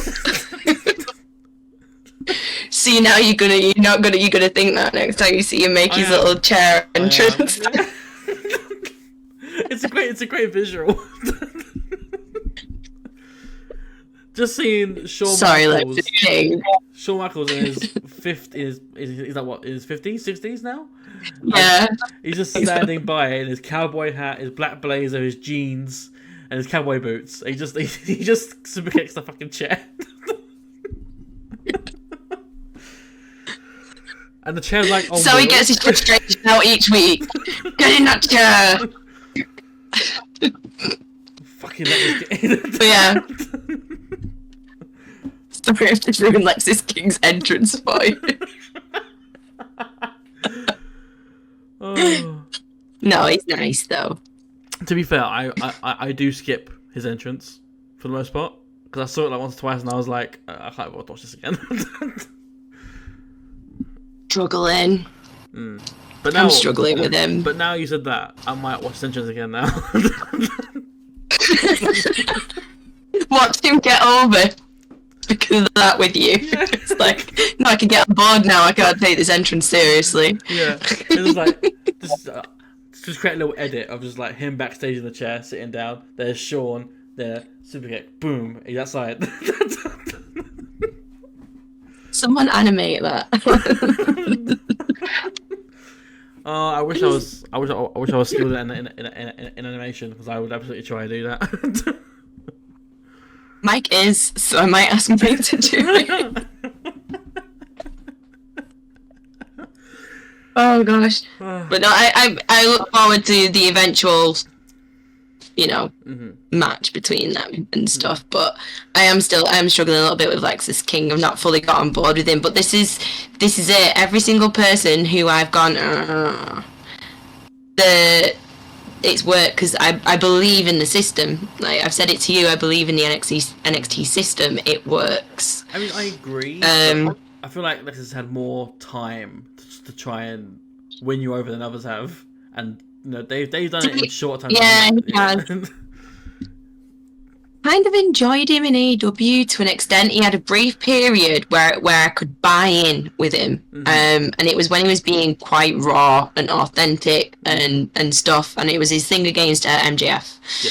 I think it was MJF. He called his mum like cokehead or something. I don't know, but and I was like, all right, okay. And then I obviously ran out of steam. It didn't work, whatever. And then this character, he started being proper douchey on Twitter, and like it was just a little bit ick. Like it was just giving me so much ick. And then this thing, what's this like going on here? This like crazy, insane facial. It's just not working for me. It just gives me the ick, and I'm sure I will eventually get back there with him, but yeah. Not yet. I don't know, for me the mistake was like in day one where it was like, I am not Brian Pillman's son, I am Lexis King. Where it's like, embrace it. I think like if you were not the same as Brian Pillman himself, but if you embrace some form of a loose cannon, that probably work. He's essentially being, he's like, wears the leather jacket and like the way he has his hair and everything. It's like if you want to kind of step away from that completely, then you kind of change your look a little bit as well. It's like Bron Breakker is a good example of someone who can have a famous wrestler dad and kind of really separate himself from it without going, I'm separate from him, and he's not my dad and stuff. It's just like, yeah, that's him, I'm me. He has moves, the Frankensteiner and stuff, so he still homages his family, but he's managed to keep it quite distant without being like really performative about it. I think a prime example of like someone who separates themselves from their father or mother who's a wrestler is Ariana Grace. Absolutely, yeah. You wouldn't know that Santino Marella is like, her dad at all. There's nothing about her that, unless you already knew who she was related to, you wouldn't be like, oh, she's like Santino. Like you wouldn't just think that, like. Yeah. Even with the beauty queen gimmick, you wouldn't, because obviously we had Santino Marella doing that, the women's champion at one point, and I'm pretty sure the tiara and a sash was involved at one point. So like only if you like. That's like the most nuanced, maybe kind of nod to her dad. Yeah, but even then, you wouldn't know unless you already knew. You know. Yeah, and not everybody does. So there's a simple way of doing it, and it felt really brighty. I feel like that's kind of what he's going for, but yeah, it ain't working for me, brother. Yeah, I mean, like if you look at like, obviously I don't know who his father is, but like Joe Gacy, right? He's like a good example of like a crazy guy gimmick, and now he's gone. Lexis King could slot into that role as like the crazy guy. Yeah, unhinged. Yeah. They do need someone in the because unhinged because we've got what's it in the women's division who keeps crawling around after the title, but but yeah, they could do with someone a bit unhinged and weird. Yeah, and who better than the literal son of the loose cannon? Cannon, one of the scariest guys. The pew pew and everything, like what? One of the most intense wrestlers to have ever lived. Like, yeah. This thing, Pillman Jr. has that. Like I saw that on NXT. NXT on AEW. I don't know if you saw that kind of little run with MJF and stuff, but that is there. Yeah, it is. It's believable, which is why I think I really don't like this character now because it's just so hammy. Yeah. And it's very. I mean, earlier it's what gives you the ick. Like it's very cringy, as well. Yeah. It's just. Yeah. I don't really want to watch you because you're sort of outdated as well. Like when it comes to what you're doing backstage, you're doing okay, but then it comes to women backstage, you're trying to flirt with them or you're trying to be sleazy with them, and it's like. Which is awkward as well, and not really great optics anyway. Like, why anybody would want to put that in the character in the first place is a weird choice. Exactly. Like, that's very, like, mid-2000s backwards. Like... Yeah. It's very old man era, you know? Yeah. Not the new Hunter and Sean kind of era. Yeah. But... I mean, this is it, because I genuinely, it sounds like I hate him. I don't like Lexis King in NXT. I like Pillman Jr. because I've seen what he can do when he's given the right tools. But this character is almost swallowing up his actual talent. It kind of puts it in a shadow almost. Like, I can't think of his ring work right now because all I can think of is his character. Yeah. Which is not ideal, so. I mean, also, if you look at the in-ring work with Lexis King, it's not that great either. Like, it's not. I mean, he wasn't there yet on AEW, saying when he had the right tools and the right dance partner and stuff, but. And then he obviously then comes into NXT like, I am awesome, which is just never the best thing to do. No. Because everybody was like, it's not great. Yeah. Also, the Miz like did with that Jade. for years. Like. Yeah, it's like with Jade. I think when Jade and Pillman, when they both got brought up, they both got slapped with this, like, oh, they're already great. Mm-hmm. And that really screws you a bit, because, like, everybody was being plain about it. Jade wasn't ready yet. He's not ready yet. And then obviously found out quite quickly that Jade wasn't ready yet, and then he took her and they worked with her, and she's doing fine now. She's doing great now. Yeah. But it was that mistake again of just assuming because they've been on one show and they've been presented a certain way that they are that, and that's sometimes I get past that sometimes. I don't want to like put words in his mouth or like make people think that this is the actual reason for it, but I feel like he's seen the treatment that like Cody got when he went back, what Punk got when he went back, like Jade Cargill when she switched over. Like, I think he saw the treatment of those guys and was like, I deserve that too. Yeah. Like, but he's still very green. Yeah. Like, he will get that. but he's still very green and hasn't quite got his, like, Jade's got her look and her character and everything down. It was just her, it was this wrestling work and skills that just needed building on and working on. She had the basics and she had some cracking moves. She just needed more. She needed matches of length because, like, on AEW, they were all really short because she was the monster. You know, she comes out, she squashes him. Awesome, job's a good one. But then on the main roster, you're having longer matches, different matches, tag matches, and, you know, a little bit more is needed. She's doing great now, but I still say that she was already a bit better than Pillman when she first arrived. He's still very green. Yeah. The Varsity Blondes and all that stuff. Like, it was all very first wrestling. I mean, it worked for him now at the time for AEW. God, yeah. Like, it wasn't. The like, real MVP of that was Julia Hart. Yeah, it's like, you don't take them too seriously because they're all quite green. They're all quite new in regards to the wrestling business and all that. But, you know, just bear with them, give them time, and they'll nurture and they'll grow up to be who they are. Like, look at Julia Hart. Like, she blossomed. Like, He was just that woo cheerleader girl, and now she's just like this badass, like, so much talent and aura about her. But this is the thing: green doesn't necessarily mean bad. No. Green doesn't mean bad. Green means working. Yeah. They're grifting. Like, I don't think I've ever said green is a bad thing unless I've said it multiple times. And it's like, green for me is a baseline. Green for me is somewhere you go up from. Yeah. Yeah. I wouldn't say bad. Neither of them are bad. Mm-hmm.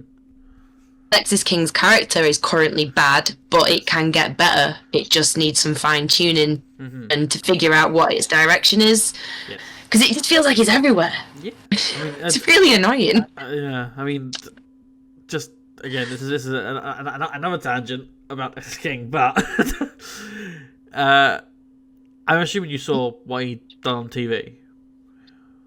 Mm-hmm. I assume you've seen the TV episode, or at least you've seen it on Twitter. Seen it, yeah.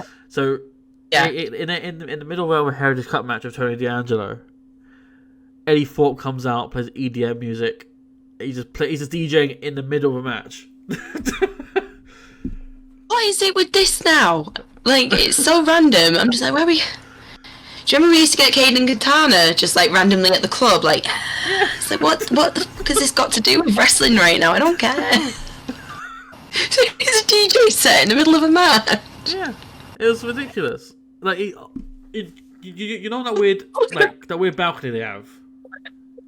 In the balcony, yeah. He's just there with Dex, and he's like, "Yeah, music, yeah." Oh my god, I can't wait to see that. I've seen like pictures, but I didn't know that was what was going on during the match. I love NXT. I genuinely love NXT because it is so random sometimes. Because, like, who would have thought that was going to happen? Would you have predicted that? I wouldn't. Like, if you could give me 100 predictions, I would never predicted that he'll do a live DJ set in the middle of a match. They've got a real fascination with this EDM, like this DJ stuff. And now, so you've got then Lexus King as well, and it's obviously they're gonna. Yeah, I mean, I hope you're gonna have a battle of the band. I hope Lexus comes back like next week doing any sort of playing like a rock guitar, like just play this. They're gonna have a battle of the bands. It's gonna be like Scott Pilgrim. They're gonna wrestle, but with their music. Yes. Can we get like actual like fully like invested animations of them just flying in the air and like the like punch coin come out like. You can crack out those old main roster graphics that they used to have. Do you remember? Oh my god. The big Roman Reigns that was terrifying, and the Usos that were just horrifying as well. It's just a massive Lexus King getting like punching Eddie Thorpe. Please never bring those graphics back. They were horrendous. I mean, do you remember the Becky one? Big Time Bex? Yeah, with the big head. Yeah. Like, oh. It's so bad. Well, it's descended into chaos nicely. Mm-hmm. Sorry. No, it ain't your fault. Let's get back on track and let's finish off this with the main event, which was for the NXT Championship in a Fatal 4-Way match. We had challengers Javon Evans, Sean Spears, and Ethan Page, all gunning for the world champion Trick Williams. And the winner comes after a trick shot onto both Javon and Ethan Page from Trick Williams. And Ethan Page wins.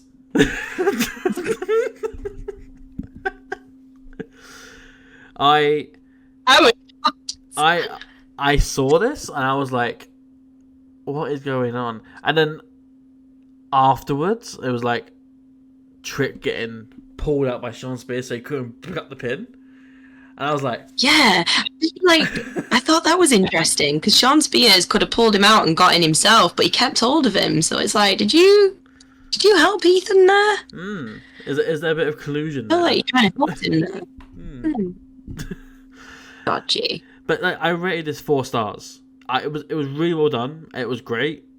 Like, the veterans did their job perfectly. Like, Ethan and Sean did their job really well here.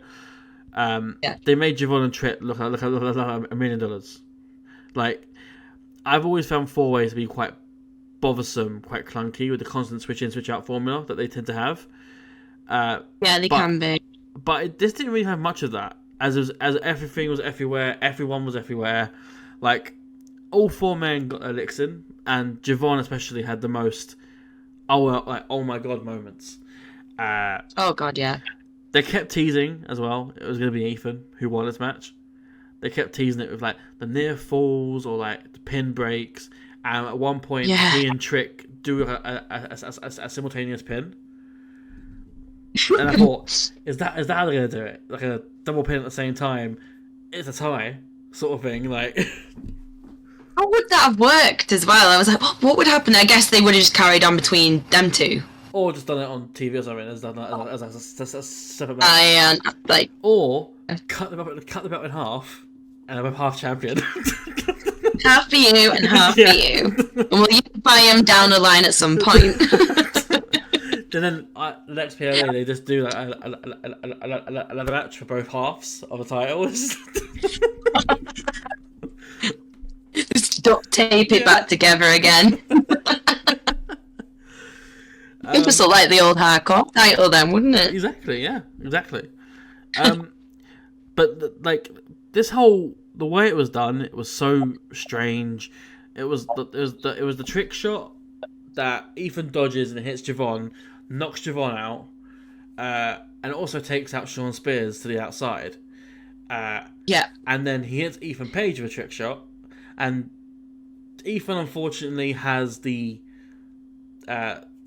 rehearsed fall onto Javon, which is a bit unfortunate because, you know, he didn't land the way it was meant to land, so you can see him sort of adjusting himself to sort of be like, oh, just himself, yeah. But other than that, it was fine because it reminded me so much of the Fatal 4-Way where Shawn Michaels switching music, John Cena, and John Cena fell onto Edge to pin him, and I was like. Done masterfully that one was, but there's a few of those rocking around and it can be hit or miss. As it works or not. I'm still a bit torn, but I know why they did. I mean, I can appreciate why they did it that way, and everything's obviously it protects everybody in a way, but also then you've got the whole like because Ethan wanted this title, I can win this title. You only won it, you were knocked out though. You didn't even know you'd won it. So now his journey is proving that he's probably that he's a worthy champion and that he could win it. He would have won it. Yeah. Like without just falling on. But yeah, I am a sucker for a decent Fatal 4-Way match. I've seen some stinkers and I have seen some absolute stunning works of art. This one flowed nicely. It didn't feel like and then like, you know, they've got their to hit and they're going and now to this bit and now to this bit, and sometimes Fatal 4-Ways can feel like that, like they're just running to get to their next part. This one flowed nicely. Like I said, Javon stole the show a little bit for me. He's fantastic. He reminds me of Leon Slater. I would love to see them in a match. Mm-hmm. I really would love to see them in a match. It would be phenomenal. One of the best Fatal 4-Way matches I saw was actually at South Pro, and it was a Fatal 4-Way, and it was for the Commonwealth title. It had Ninja Mac in it, so you can imagine. Leon Slater, Man Like DeReese, and Leighton Buzzard. Mm-hmm. It was an insane match. And like just like that one, it had so many kind of who's gonna, and I like that when it keeps you on your toes. You don't know who's, like you said, Javon had a good. I thought he was taking it. Yeah. Because he had, but then it was like to a point where he's like, he's adding too many pin attempts. It's not going to be him. I wasn't expecting Ethan. I am not sad about it though. Yeah. I'm part of the get Ethan to the UK agenda. Yeah. Bracelets. It was like, for me, and I think me and created it on Show Squared, it was like, this is a match that's either won by Trick or by Ethan. Like, Sean's got no chance, and neither does Javon. Javon is just it's just too early for Javon to have a title like that. It is, yeah. Sean Spears has been sort of lost in regards to what he's doing. Sean Spears having a title would make no sense, really speaking. Yeah. So it's between Ethan and Trick, because that's the main story that they've been telling with Ethan and Trick. And Ethan winning this way it was great. It's a shame how it came about because of the way he landed on Javon. But other than that, that's the only nitpick I have for the match in general. It was, like I said, I really enjoyed it, and on paper, I wasn't as hyped for this as I enjoyed it. No. Yeah, it was good. It was really good, and I'm happy to see Ethan with the title. Mm-hmm. I was enjoying his work towards the end of his run on AEW and stuff, and Ring of Honor. So yeah, I'm really excited for him. I'm happy to see him like being a main focus. Yeah, it's quite exciting. Yeah. And yeah, I agree about Sean Spears as well. Though I do enjoy Sean Spears. He feels a little bit kind of like lost in a shuffle slightly. Yeah, it's like I'm not too sure. But he's a real subtle performer. Yeah, he's a really he's very nuanced, and his character's really subtle, and it's just like on NXT it's all very big, larger than life, and some GCSE project style stuff. I think it's very easy to get lost. His character's a bit. It's very easy to get lost in the massive jungle. You know, like. Yeah. There's so many characters, so many stories, so many different like character arcs that are developing each week, that when you have something like Sean Spears' stuff, where it's like it's very slow, it's very methodical in the way it's being done. Intense. Yeah, that it can be easy to lose interest in that. It can be just to lose track of what's going on, because as things stand, I think he was trying to recruit Josh Briggs. Oh yeah, he did that briefly, didn't he? Yeah. Yeah, they had a match, didn't they? I don't remember. Did they? Maybe. I can't remember. Possibly, I can't remember. But I think that once he gets his something to actually sink his teeth into, he'll be fine. But at the minute, it's like it's not like he doesn't feel like he's kind of feels like he's been thrown into things at the minute. Like where do we put him? What do we do with him? But he's great. Really is. I just think he's not quite found his feet necessarily as to what he's doing. Yeah, but that will come with time, because he's only been back in WWE for how long now? A couple of months. So yeah, it's not been long at all. No.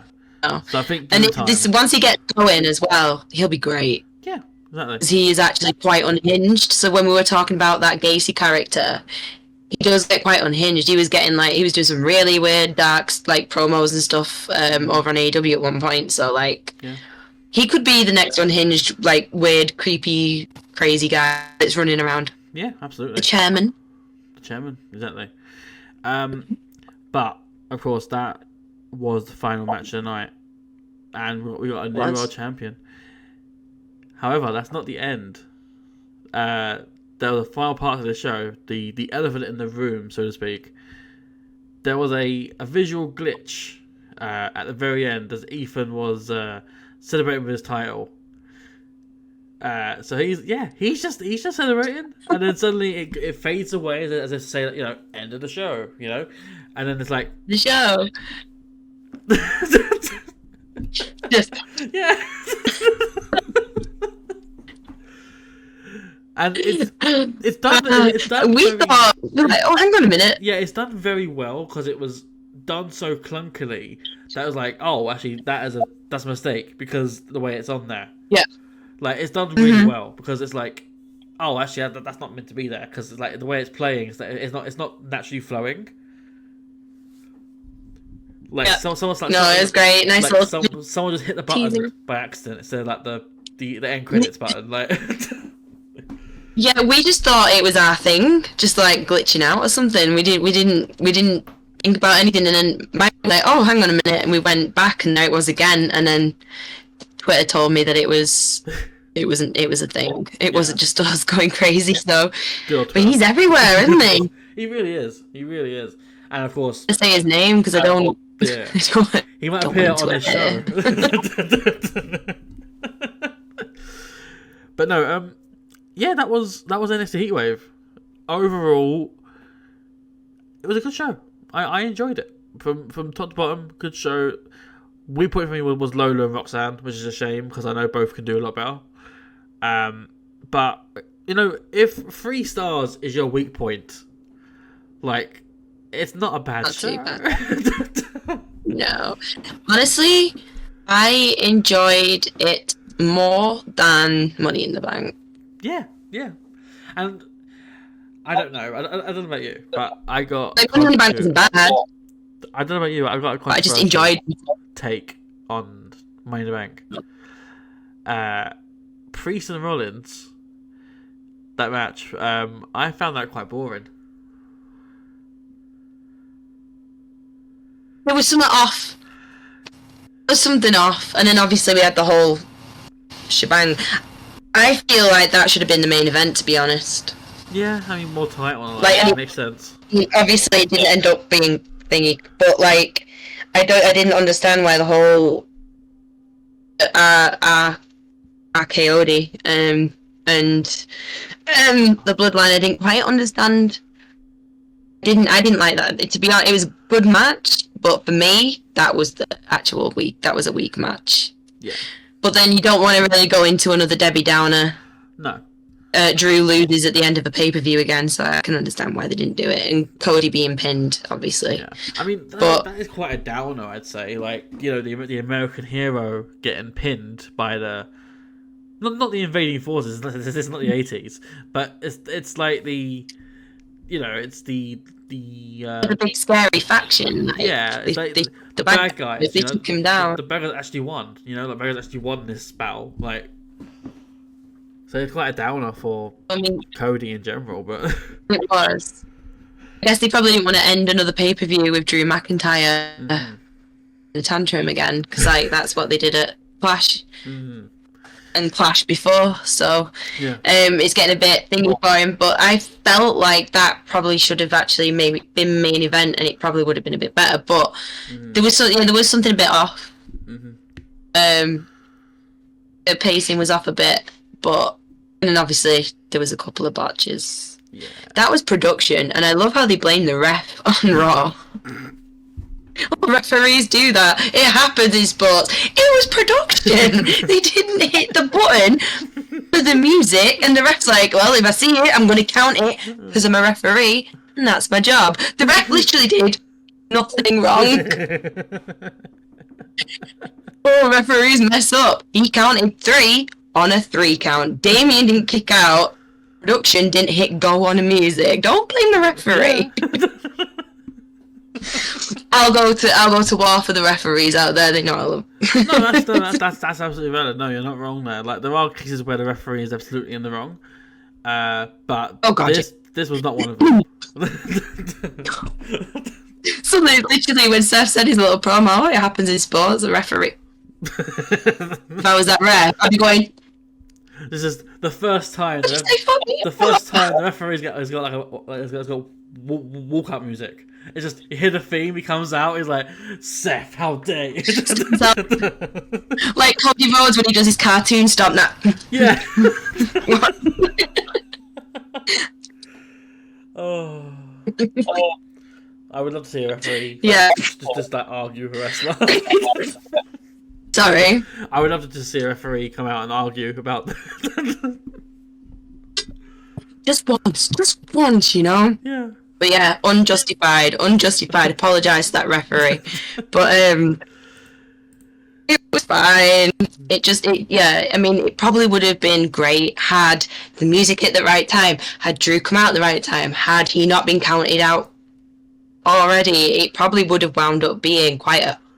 Mm-hmm. It just wasn't. When the lights came on in the crowd, I thought some kind of fire alarm or something was going on. I was like, oh, the arena must be kicking everyone out because the lights came on. Yeah. The crowd lights. Nope. Fucking up. Oh. Someone in Gorilla got fired. But okay, this was Heatwave.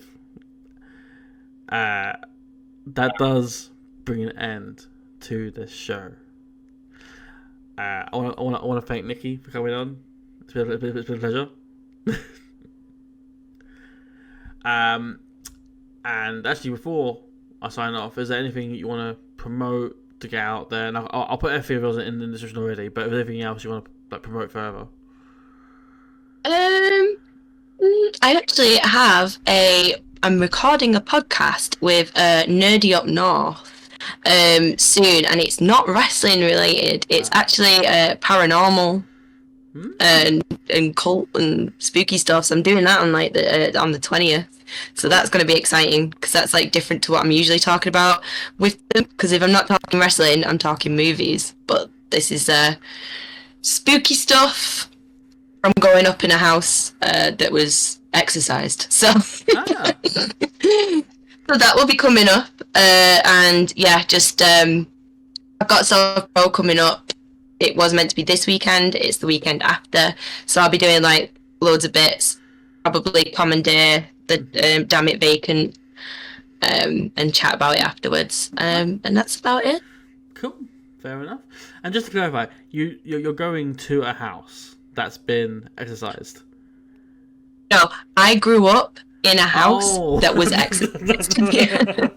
We have to have it exercised.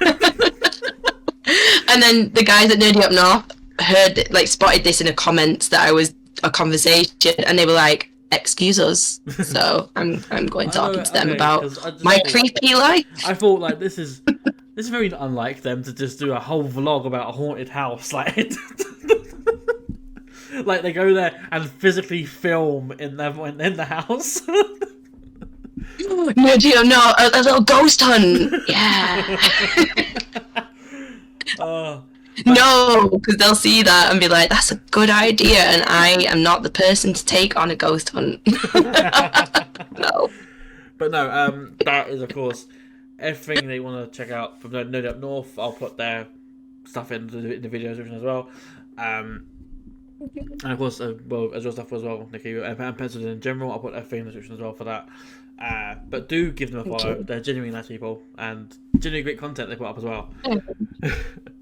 Thank you. We bring cake. There you go. If you need any more reason. We feed you. Well, thank you so much for having me on to just like ramble NXT and like just take us on a million tangents. Honestly, it has been a lot of fun, and I would love to have you on here again. Just to talk. Oh, we'll be back. Talk shit about wrestling. Let's do it. I could talk this shit all day, son. We could do this. Let's go. Oh my word. But no, thank you so much for having me. No, it's been lovely. Thank you so much again for coming on. And for those watching the video, please like, share, subscribe, and comment as well. Do you want to see more of Nikki? Like, I'll happily bring her back on. But if you want to see more of Nikki, if you just say it in your masses, you know, she'll have no choice but to. I will not be reading the comments. My ego couldn't handle it. Talk too much. Oh. But as well as always, also I'm on Twitter as well, just Depreezy, which is there. There we go, it's there. And above me here, you can see our outlets for the show. HCW Show on Instagram, HCW Show on Facebook, and the same on Twitter or X and Twitch. Twitch is going to be upcoming soon. I'm taking the videos for YouTube off of Twitch because it's a whole thing having to download the VODs from there as well. So I'm recording it separately now. I'm going to upload this onto YouTube separately. But Twitch will be just for gaming stuff, and hopefully coming soon, gaming stuff. But that brings an end to this. I've been Dan DP Depreezy, and this here has been the wonderful Nikki. And we'll be here as you. Bye bye. I'm not full screened it.